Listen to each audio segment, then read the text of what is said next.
I think this is the greatest evidence that the Quran is from Allah subhanahu wa ta'ala and could not be written by a man 1,400 years ago. In chapter 24, verse 40, Allah subhanahu wa ta'ala says, "Or it is like darkness in a deep sea, covered by a wave, above which is another wave, above which are clouds, layers of darkness, one above another. When one puts out his hand, he can hardly see it."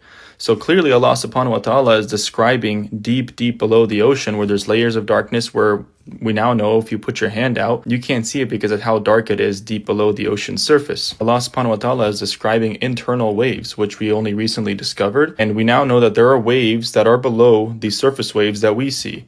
So Allah subhanahu wa ta'ala in the Quran describes clouds, surface waves, and then there's waves below that because he says there's waves above which are waves, above which are clouds.